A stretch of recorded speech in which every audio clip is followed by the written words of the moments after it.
Bruce Lee was challenged by a Muay Thai legend. 10 seconds later, reality couldn't keep up. It began as a simple challenge. A Muay Thai legend, known across Southeast Asia, stepped into the ring with a reputation built on fear and dominance. 10 seconds later, the outcome was clear. Not through shouting, not through brute force, but through a quiet, measured response that made every movement speak louder than words. Witnesses would later say the air itself seemed to shift, as if the laws of expectation had been quietly rewritten before their eyes. The hall was unremarkable at first glance. High ceilings, fluorescent lights that flickered intermittently, and walls lined with faded photographs of past champions. The air carried the sharp tang of sweat and resin from the mats, a smell so familiar to those who had lived inside these spaces for years that it was almost comforting. Yet, beneath the ordinary, there was an unspoken tension, subtle but persistent, like the low hum of a string pulled taut. Students and observers moved through the space with quiet purpose. Hands wrapped, feet shuffling against the worn floor, instructors calling corrections in tones neither loud nor harsh.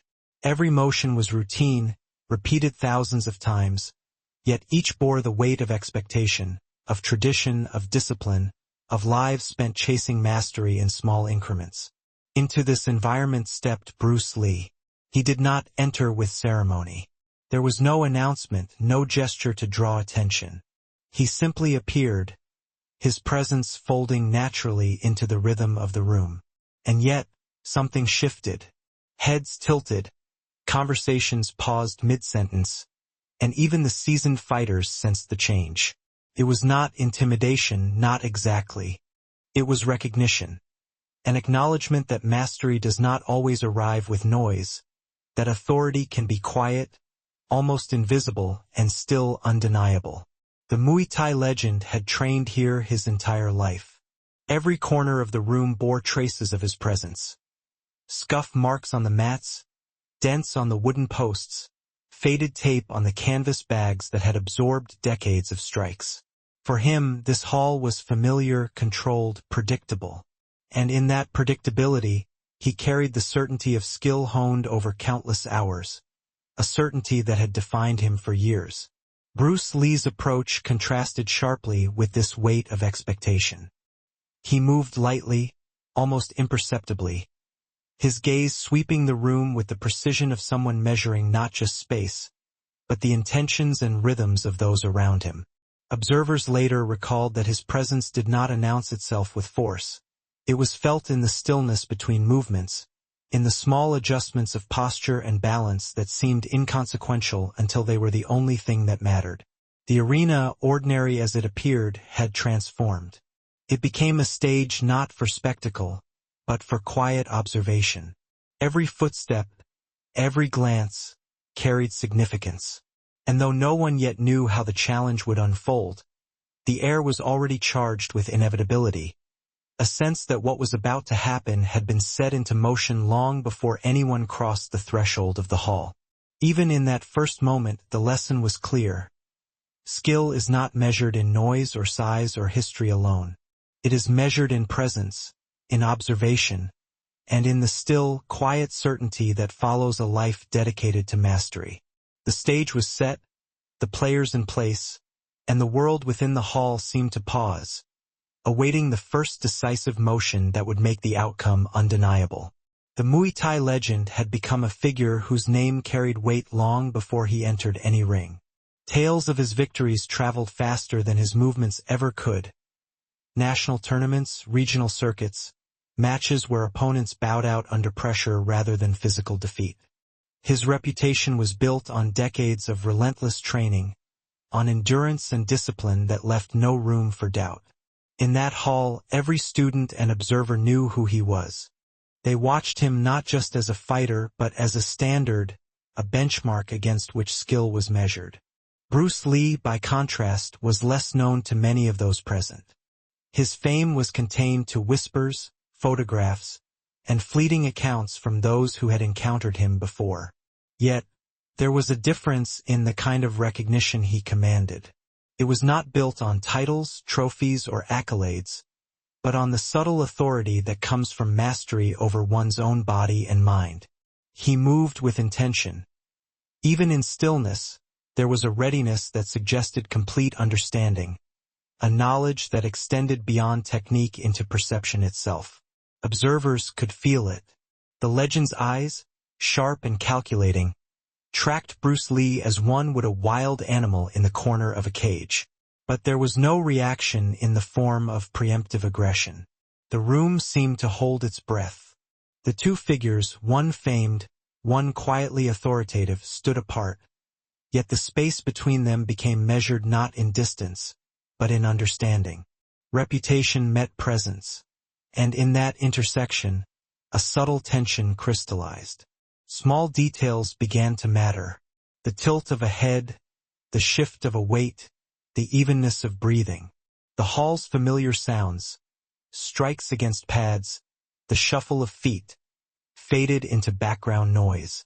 What remained was observation, a quiet study of the other, as if the room itself were assessing who would impose rhythm, who would bend expectation. Bruce Lee did not speak. He did not make a show of readiness. Yet the room seemed to acknowledge him with an instinctive deference, a recognition that authority can exist without announcement. The legend, accustomed to commanding attention through reputation and force, now faced a different measure. He could not rely solely on history or expectation. In Bruce Lee's quiet composure, he encountered an authority that was not granted, not earned through titles or victories, but carried in every measured motion and thought. Witnesses later reflected that the moment was almost imperceptible. No challenge was issued verbally, no threat was made overtly.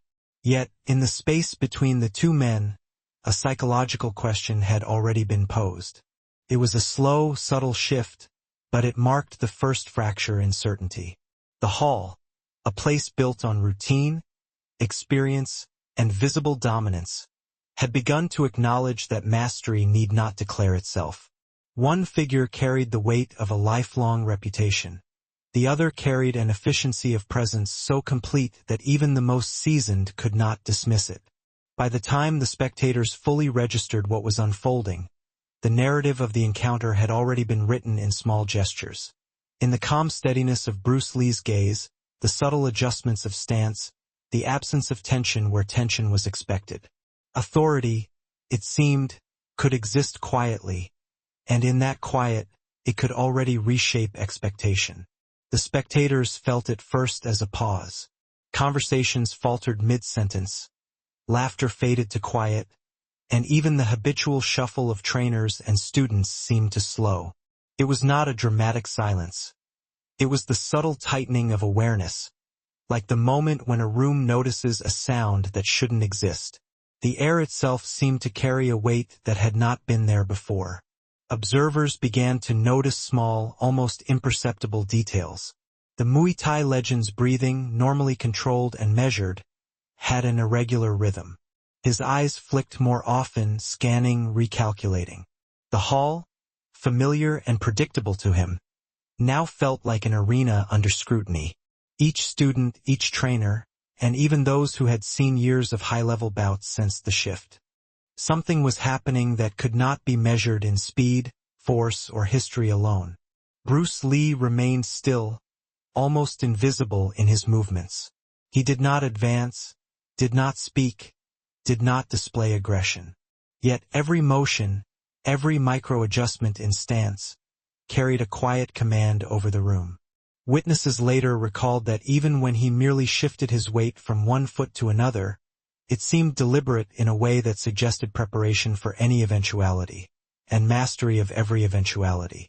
The tension was cumulative. It grew not from spectacle, but from anticipation. Each second passed with the weight of inevitability. Observers felt a subtle unease. They were watching something that defied their understanding of combat. It was not fear in the conventional sense, but the recognition that physical dominance alone did not dictate outcome. Every student and trainer felt the same thought crystallize quietly. The fight, though not yet begun, was already different from what they expected. Even those trained to remain objective, who had studied body mechanics and strategy, found themselves leaning slightly forward, craning to see what might come. The hall's familiar sounds, the slap of gloves, the scuff of feet, were drowned out by a collective attention that clung to the smallest detail. A raised shoulder, a flicker of an eye, a foot pivoting almost imperceptibly. Each carried weight far beyond its size. The legend, aware of the mounting observation, could no longer rely on instinct or history alone. He had trained for years in dominance, in authority reinforced by victories and acclaim. Now he was confronted with an authority of a different kind, one that did not need to prove itself through noise or force. It existed in the quiet observation, in the deliberate measurement of motion, in the restraint that demanded recognition without declaration. Witnesses would later describe the tension as almost tactile, as though the air itself had thickened, pressing against their senses. It was not spectacle but inevitability, the sense that, no matter what would happen in the coming seconds, the outcome had already begun to unfold. This was the quiet, psychological prelude to the demonstration that would leave history speaking not of blows landed, but of mastery recognized. By the time the hall had absorbed the shift, the stage was ready. The tension, nearly imperceptible at first, had become a current that pulsed through every observer, guiding attention, shaping expectation, and silently foreshadowing the moments that were about to follow. When the moment arrived, it was nearly imperceptible. There was no fanfare, no dramatic stance, no shout or challenge. Bruce Lee shifted his weight slightly, a movement so small it could have been mistaken for adjusting balance. Yet the room, trained as it was to notice every nuance, recognized the change immediately. Something decisive had begun. The Muay Thai legend reacted as he always had, forward, confident, precise. Years of training, a lifetime of victories guided his movement. But Bruce Lee did not counter in the expected ways. There was no flurry, no brute force. Each motion he executed was measured, economical, and anticipatory. A hand moved, a pivot adjusted, a distance closed, not to strike with aggression, but to neutralize intent. The efficiency was disarming. Witnesses later described it as watching someone remove obstacles with the minimum necessary effort. Every strike the legend attempted, every feint was met not with brute force, but with calculated timing and positioning. Bruce Lee's body seemed to read the space between them, predicting, adapting, and neutralizing, not with show, but with precision. It was mastery distilled to motion. No one could articulate exactly how quickly it happened, yet the effect was immediate. The legend's rhythm, once so assured, began to falter. Movements slowed slightly, timing misaligned. Bruce Lee did not press, did not dominate with intensity. He simply existed within the space with authority. The audience sensed that the fight was no longer about physical skill alone. The demonstration was psychological, almost invisible to the untrained eye, yet undeniable to those present. The hall, once alive with the shuffle of anticipation, grew still. Even the mats seemed to absorb the tension differently. Observers focused on subtle cues. A shift in posture, the angle of a foot, the way Bruce Lee's eyes never left the opponent's center of balance. These small, quiet adjustments carried a weight far beyond the visible actions. They revealed not just physical skill but insight, an understanding of motion, timing, and human expectation that demanded recognition. By the time the demonstration concluded, the outcome was apparent without a single loud strike. The legend, experienced and dominant, was unsettled. Confidence, built over decades, now met something it could not name, something it could not overpower with force alone. Witnesses described a palpable change in the air. The demonstration had spoken, quietly but unmistakably, and the room collectively acknowledged it. Bruce Lee stepped back, unhurried, returning to a neutral stance. There was no celebration, no assertion of victory. The quiet momentum remained. The lesson had been delivered through motion alone, through mastery applied without excess, through authority demonstrated without noise. The hall absorbed it, and those present understood that what had unfolded was not just a fight, but a revelation. Dominance could exist without aggression, clarity could override strength, and silence could carry more weight than spectacle. After the silent demonstration, the hall felt altered, though nothing outwardly had changed. The Muay Thai legend stood where he had stopped, shoulders tense, eyes scanning, searching for familiar cues that might restore his certainty. But the rhythm he relied upon, so ingrained, so natural, was no longer reliable. What had been instinct now demanded calculation. What had been confidence now required reconsideration. The shift was subtle but absolute. His hands, usually steady, lingered slightly longer over guard. Movements that once flowed with automatic precision became cautious, deliberate. Witnesses noted the micro-hesitations, the fraction of a second delays that betrayed his growing awareness.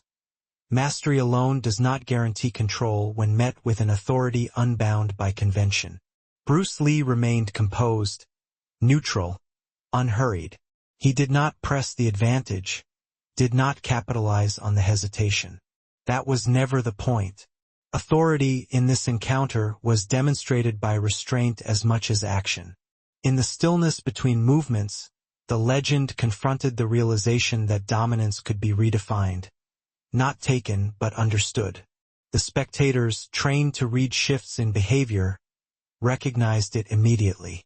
The room's energy had moved from tension to quiet comprehension. The legend's aura of certainty, once absolute, had cracked, revealing a deeper truth. The most formidable opponent is often the one who commands without demanding, who observes without reacting, and who acts with clarity when action is required. There was no anger, no frustration, no outward display of failure. Instead, there was recognition. The legend's posture softened, eyes lowered briefly, and the subtle nod that followed spoke louder than any words. It was a concession not of defeat, but of understanding. Authority had been demonstrated. Control had been observed.